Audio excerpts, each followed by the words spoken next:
Welcome to Choice Classic Radio. Like us on Facebook, subscribe to us on YouTube, and help keep this show alive by donating at choiceclassicradio.com. For more of your favorite old-time radio shows, join us on our companion podcast, Choice Classic Radio, Mystery, Suspense, Dramas, and Horrors, where we bring to you the most mysterious tales that the golden age of radio had to offer. And now, with over 167 episodes broadcast on NBC Radio from 1949 to 1953, we bring to you Dangerous Assignment.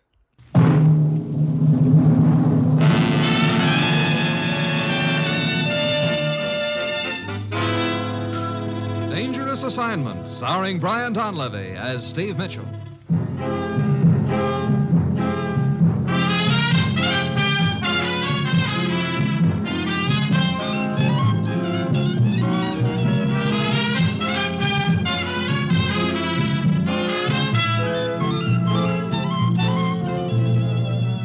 Yeah, danger is my assignment. I get sent to a lot of places I can't even pronounce. They all spell the same thing, though, trouble. But when I walk into the commissioner's office, I don't realize that this assignment's going to involve my trying to solve my own murder.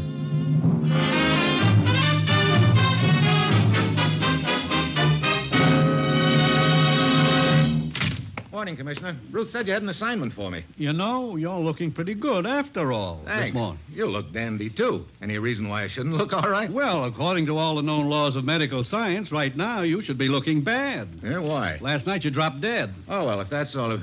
Huh? I dropped dead. That's what I said. Well, it was certainly the most painless death I ever had, anyway. Now, look, Commissioner, I don't know what this is all about, but it's a little early in the morning for jokes, wouldn't you think? This is no joke. Ever hear of Roquel? No, it sounds like something for a sour stomach. Roquel is the name of the town in South America where you were murdered last night. Murdered? Here we go again. Now, wait a minute. Steve, a man was shot to death in an alley there last night. He was carrying a complete set of credentials which identified him as Steve Mitchell, U.S. government agent. I see. Any idea who this guy really was or why he was posing None as at me? all. But he was undoubtedly involved in something big, something which required him to pass himself off as a U.S. agent. Oh, and you want to know what that something is, huh? I certainly do, because I have a strong hunch that whatever it is, there's an aroma connected with it that's not very sweet. Any contacts down there who can help me? When you arrive in Roquel, I suggest you talk to an American correspondent named Kavanaugh. He seems to know as much about the incident as anyone right now. Steve, get down there, talk to Kavanaugh, and then get to the bottom of this whole deal. Well, that's it. You've got your assignment. Good luck.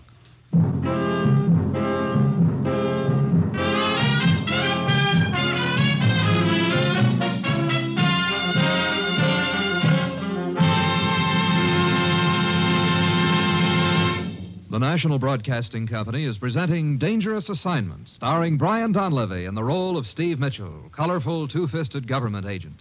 In all those places of the world where danger and intrigue walk hand in hand, there you'll find Steve Mitchell on another Dangerous Assignment.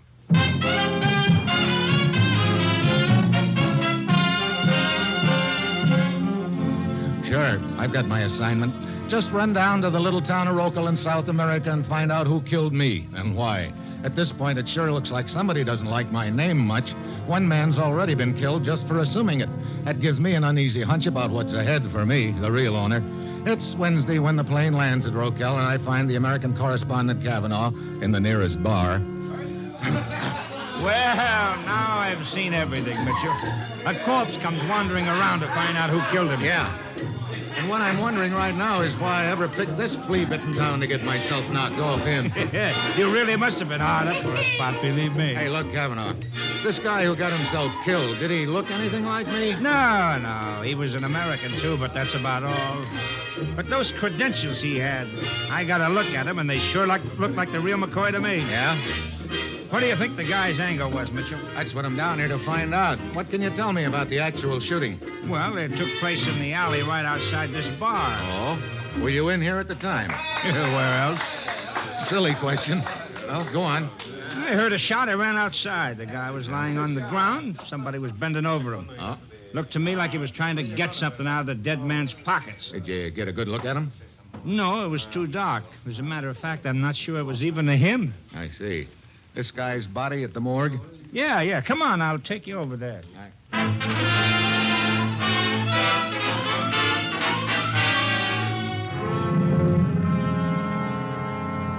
Well, you were right, Kavanaugh. He looks like an American, all right, but there's sure not much resemblance to me. You seen enough? Yeah.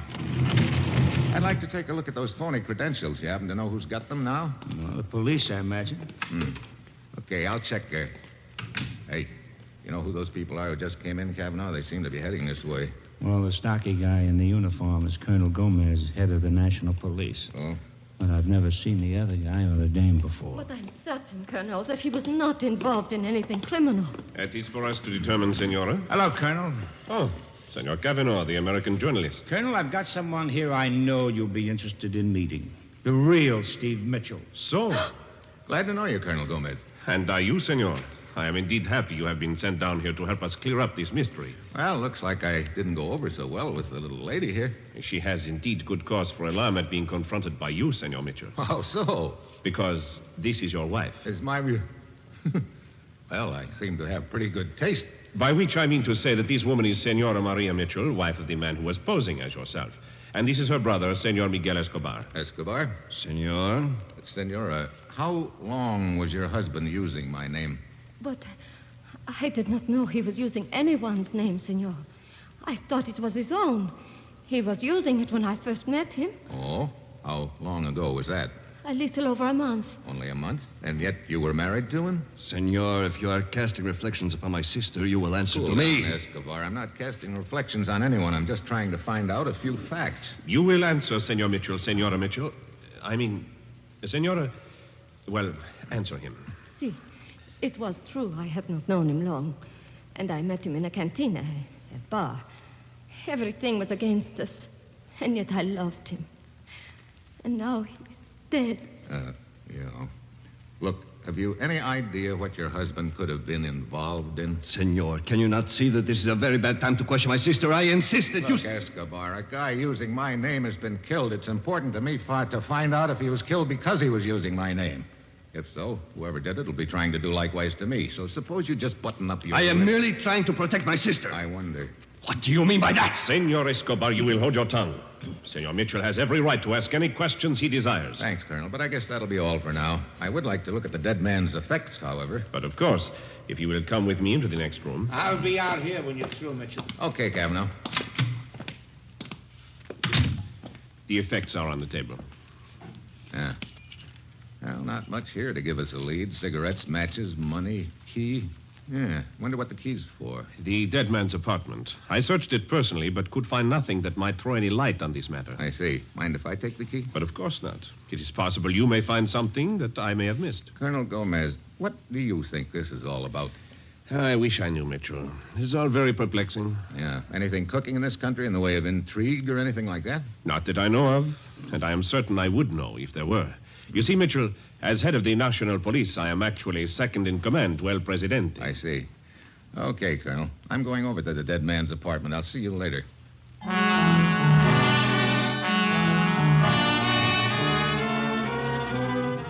I head for the dead man's apartment, letting myself in with a key, and I give the room a frisk. But the only items of interest are a couple of matchbooks with the name of a bar on them, La Posada. The door. I go over and open it. Standing in the hall is a small, middle-aged, nervous-looking gent. Are you Senor Mitchell? Okay, so how do I answer that one? Does he mean am I the phony Mitchell or the real Mitchell? I guess I hesitate too long because he suddenly whips a gun out of his pocket. I dive at him just as the gun goes off. A hot streak shears its way across the top of my head and I go down.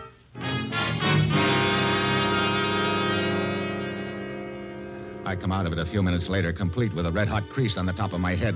The little trigger man, of course, is gone. I go outside and start down the main street. Then I spot a sign over a door, La Posada, the same bar on the match folders in the dead man's apartment. I go inside. Out in the center of the floor, a girl has just finished her dance. One look at her, and I can see why the ovation. I go over to the bar. Sí, senor. Cerveza? No, information. This comes in a bottle? Hey, look. Did you ever see a guy named Steve Mitchell around here? Mitchell. Mitchell? Mitchell? You don't have to memorize it. Just tell me if you've ever seen him in here before. Mitchell. You remember him? I don't think so. Thanks a lot. About I asked George. Maybe George remember. Who's he? Who is he? Who's he? Hey, brother, my routines are hilarious. I could make a fortune down here, huh? Now, look, Giggles, what's so funny? George. George, come here a minute. The senor wants to talk to you. Thank you, bartender. Hey, wait a minute. Hello. You're the dancer. See? Don't tell me your name is George. Okay, George. Don't tell him. Okay, Card. How did you ever get a handle like that? Senor. I mean, a name like that. The Terista. One of them start calling me George, so now everybody call me George. Now, what you want and why you don't buy me a drink, huh? Well, later. Right now, I'd like to know if you've ever seen a guy named Steve Mitchell in here. That bum. Huh? A real imposter, huh? Hmm? Do you know anything about him? Not much. He spend money, take trips. Trips? What kind of trips? I don't know. He used to go to the interior once in a while. But now I don't see him for a while, and that's okay with me. So why we don't quit talking about this Mitchell, huh? What's your name, buddy? You'd never believe it, George. So maybe we just better skip it and have a drink, huh? Suits me good, buddy. Hey, Steve. I've been looking all over for you. Oh, Kavanaugh, what's up? Well, you can quit looking for the guy who killed you. Oh? You know, I don't think I hear so good. There's nothing wrong with your hearing, George, if it sounds confusing. It's because it is. So why can't I quit looking for the guy who killed me, Kavanaugh? Because he's down at the police station right now. What? Yeah, he just walked in and confessed.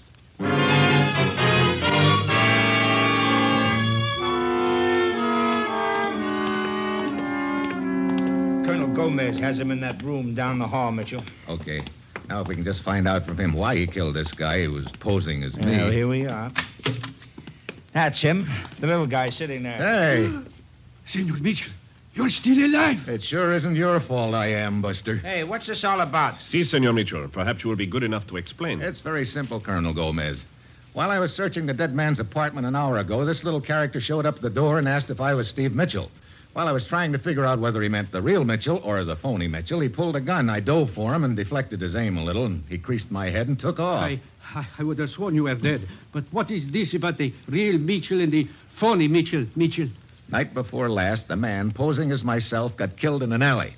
When Kavanaugh told me you'd walked in here and confessed, I figured you were the one who killed him. But I did not even know of the existence of this other man. When I confessed a few minutes ago, it was because I thought I'd killed you at that apartment. You know, somebody better start explaining this to me. It's getting to sound more like a Chinese puzzle by the second. Si, and it is also quite embarrassing, Senor Mitchell.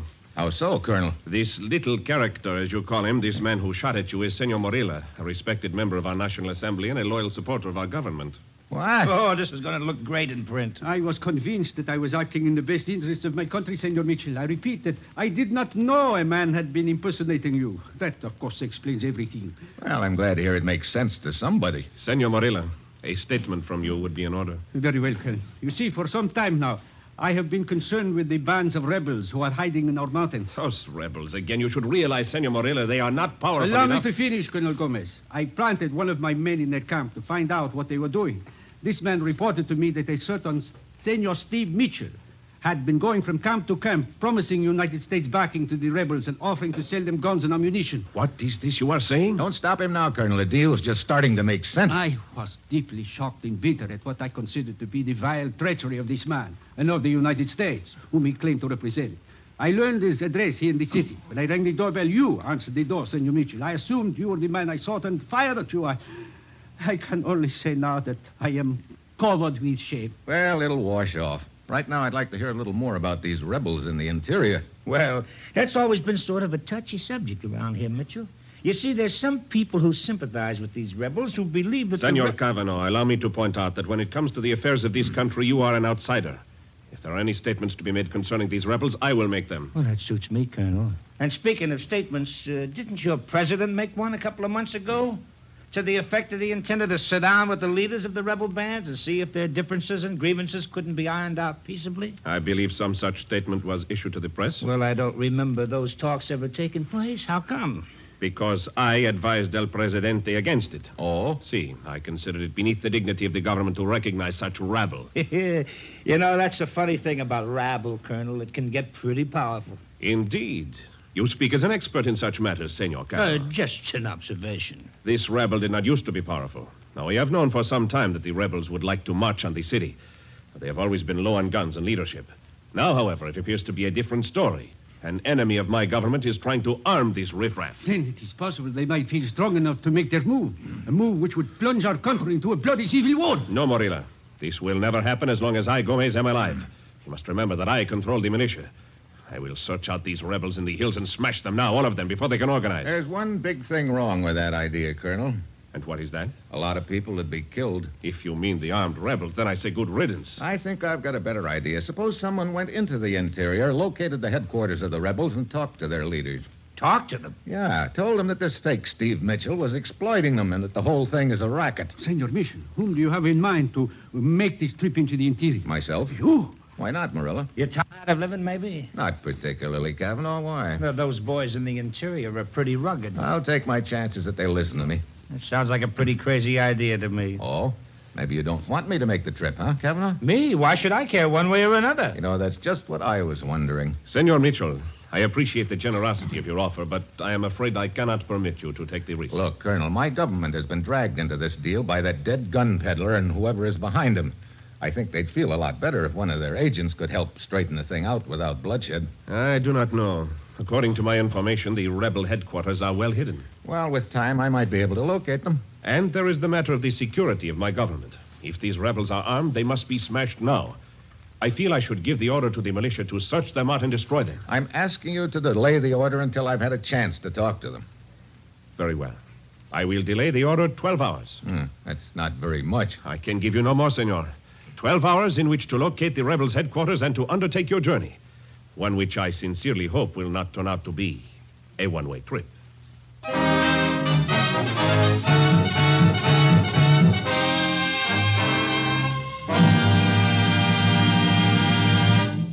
Three chimes mean good times on NBC.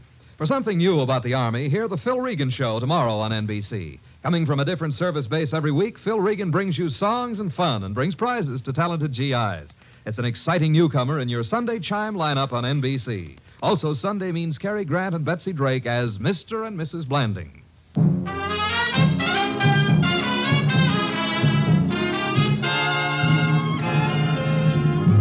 Now back to Dangerous Assignment, starring Brian Donlevy as Steve Mitchell.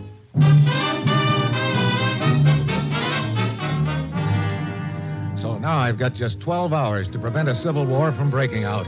That means I've got to locate the rebel headquarters in a hurry. Then I remember George, the dancing girl. Maybe she can give me a lead. I hurry back to the bar where she works. Look, buddy, don't waste my time no more. The last time you were in here, you were going to buy me a drink. So what happened? All of a sudden, poof, you gone. Yeah, I got called away in a hurry. Now, look, George, I need a little information about this guy, Steve Mitchell, who used to come in here. I tell you, I don't want to talk about that bum. You say he made frequent trips into the interior. Do you happen to know where? No. He wanted to take me a couple of times, but never I would go. Well, that's not much help. Do you happen to know how he made the trips? I mean, did he fly, take a boat, what? What? Huh? He drove an automobile. I see. Well, that's still not much to go on. All the time a different color. What's that? One time he come by to ask me to go with him. He's driving a blue car. Yeah? Next time, a black car. And once he's driving a green car. I almost went with him then. I like green. Sounds like he rented the cars for the trips. Okay, George, thanks. Hey, wait a minute, buddy. What's the matter? So don't tell me now you're going to poof off you go again without buying me a drink. I don't think this is much of a friendship. Here. You think this will make up for the poof? Oh, senor. For this, you got an extra poof coming. Like I told you, I like green.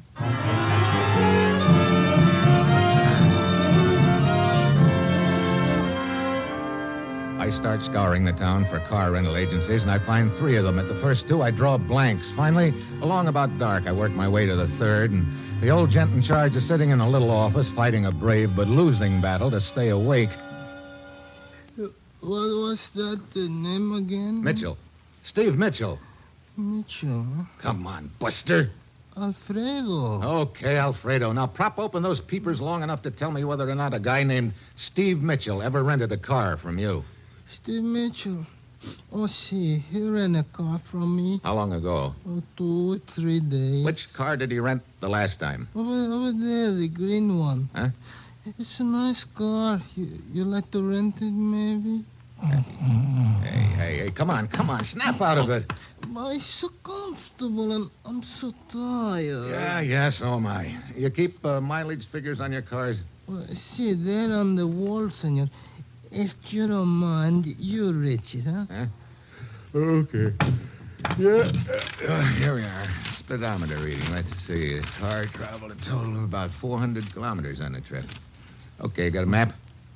Hey. Map. Oh, see, up on the shelf. Okay, I got it. Now, let's see. Car traveled a total of 400 kilometers, 200 there and back. So if I use this point as a center and draw a circle within a radius of 200 kilometers. There. That looks pretty. Thanks. Now, somewhere near the rim of that circle is a spot he traveled, too. Circle goes through some pretty rugged country, and from the looks of that car, it's been washed since he brought it back. See, this morning. So there's no clay or mud on it to give me a clue as to what kind of country he traveled through. Senor, but why you draw this pretty circle on the map and play the riddle games with yourself? It doesn't happen to be a game, Alfredo. I'm trying to figure out what spot in the interior this guy went to, and right now it doesn't look like I'm getting very far. Yeah, but if you want to know where he went, I will tell you. What? See, the village of San Bruno. How did you figure that out? Because he tell me. Well, why didn't you say so before? You didn't ask me. Okay, so I am the sleepy one, I guess. San Bruno, huh? Well, thank you. And sweet dreams, Alfredo.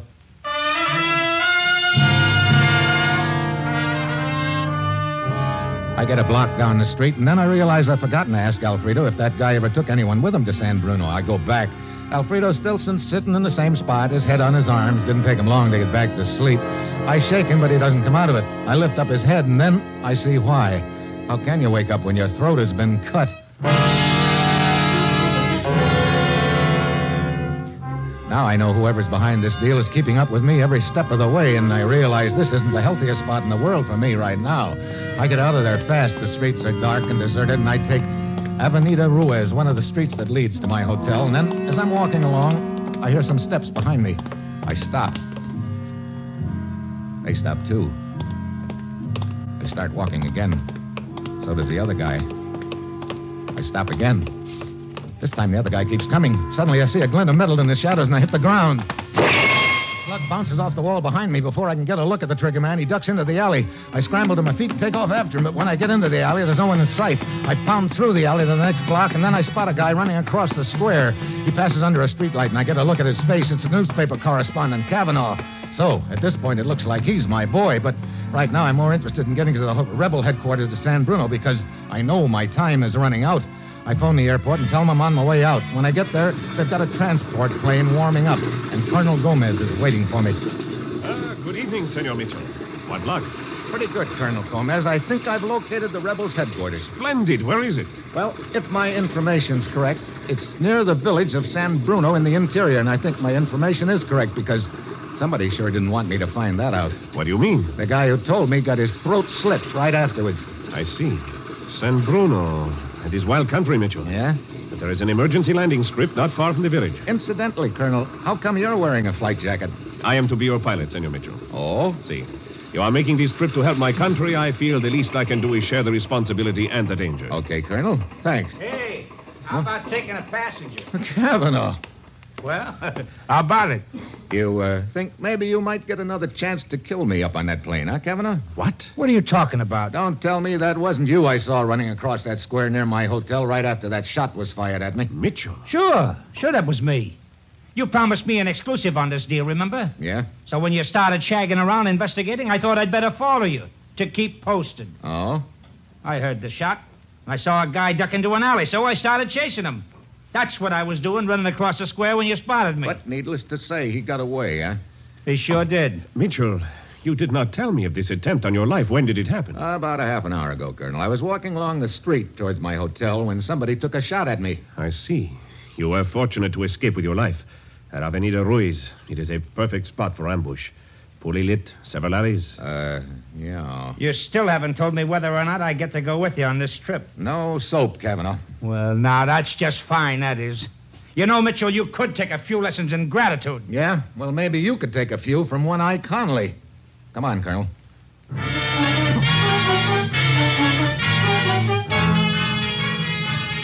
The Colonel and I head for the control tower to check the weather. 10 minutes later, we take off. The Colonel heads the transport in the direction of San Bruno, and pretty soon we're flying over some dense jungle. Senor Mitchell, I did not understand your remark to Senor Kavanaugh before we took off. Who is this One-Eye Connolly you refer to? Just a character up in the States, Colonel. And I do not understand why, if Kavanaugh is the man who tried to kill you, you did not want him arrested. I didn't have any proof, Colonel. Anyway, I figured it was more important for us to get to San Bruno and talk to the rebel leaders. You are still convinced you can prevent a civil war, Mitchell? I'm still convinced it's worth a try, Colonel. How much longer until we get there? As a matter of fact, Mitchell, you might say we are there right now. What? I don't see anything but jungle down there. I mean, how much longer to the end of the trip? And I repeat, you have already reached the end of your trip. Hey, now look, Well, that gun says you mean just what you say, too. Indeed it does. So you're my boy, Colonel Gomez. At this point, it would appear that you are my boy, Mitchell. And you're the one who was backing the sale of guns to the rebels, huh? Why? That does not concern you now, Mitchell. You're second in command of your government. You wouldn't by any chance be bucking for #1 spot, would you? I would indeed, Mitchell. Sure. You hire a guy to sell guns to the rebels and promise them U.S. support. That gets them steamed up to fight. Then you go in with more troops and better weapons and wipe them out. All of a sudden, you're a national hero. Up comes an election, and it's Gomez for president. You trace my future career with great accuracy. Well, so what happens to me now, Gomez? It is quite simple. First, I shoot you. Dandy.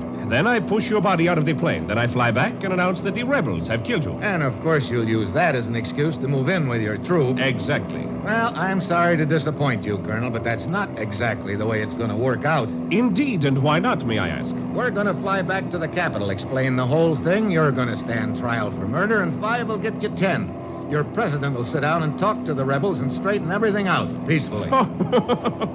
You think I'm kidding? I enjoy your sense of humor. A man who is powerless, yet you can make jokes. The joke's on you, Colonel.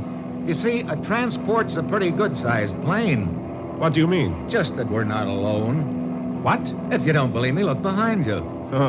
Oh, no, my friend. That is the oldest trick in the world. I will not fall for it. He ain't kidding, Colonel. Wait, Kavanaugh! Thanks for turning your head, Gomez. Go! That, my friend, is what I would call a first-class clip. Now then, there's just one thing I want to know. What? Can you fly this tub? Look, Ma, I'm doing it, ain't I? I wasn't sure whether or not you got the message back at the airfield, Kavanaugh. Well, when you mentioned One-Eye Conley, the world's greatest gatecrasher, I figured you wanted me to copy his act. So I crawled aboard while you two were in the control tower.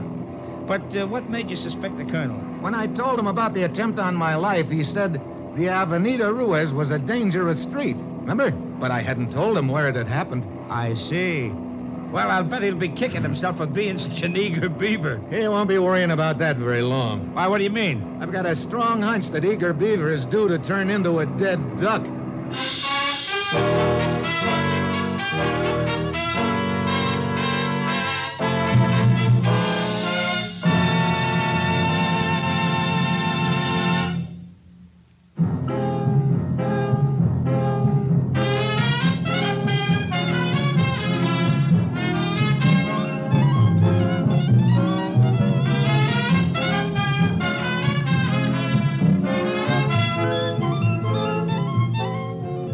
Dangerous Assignment, starring Brian Donlevy as Steve Mitchell, is written by Bob Reif and Adrian Jondo, with music by Robert Armbruster, and is produced and directed by Bill Karn. Be with us again next week at this same time when Brian Donlevy, starring in the role of Steve Mitchell, will embark on another Dangerous Assignment.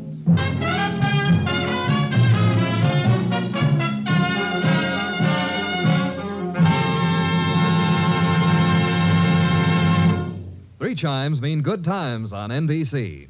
Tomorrow, there's another gala broadcast of The Big Show as hostess Tallulah Bankhead welcomes Jimmy Durante, Evelyn Knight, Bob Burns, and many more. Also on Sunday, Theater Guild brings you the delightful story, The Hasty Heart, starring John Lund, Jane Wyatt, and Richard Green. Now, it's The Man Called X on NBC.